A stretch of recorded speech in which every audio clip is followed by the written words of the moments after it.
Let's unbox the scalp massager. If you open the product box, you can see the main unit first.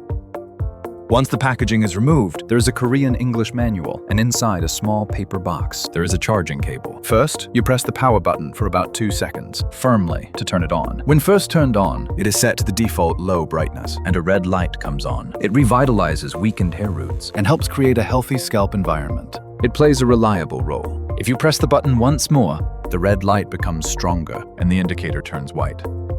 And if you press it once more, both the red light and the indicator turn off. You can adjust the massage intensity to 3 levels. Level 1 is a gentle, low mode, and a red indicator light comes on. Press it once more to go to level 2, which operates in a slightly stronger mode, and a white light comes on.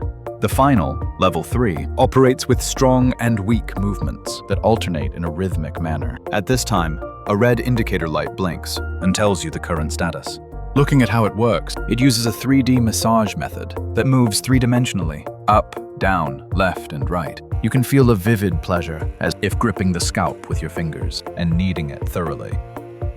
The silicone massage head parts, which come into direct contact with the scalp and are very soft, and provide a safe massage without scratches or irritation, even on sensitive scalps that are easily damaged. It also minimizes hair from getting tangled or pulled. The real appeal of the scalp massager is that it is not limited to the scalp only. From stiff necks or shoulders, calves that are swollen all day, to tired soles of the feet. Feel free to use it anywhere you feel tension. The charging method is also very convenient. It's magnetic, so if you bring the cable near, it attaches with a snap, and there is no gap for water to enter the terminal. You can use it safely in a wet bathroom, without worrying about breakdown. And when the battery is low, the red light of the power button blinks, and the power automatically turns off after 5 seconds. During charging, the red light of the power button turns on, and when fully charged, the white light turns on. With the H-Solution Scalp Massager, we hope you have a pleasant relaxation time.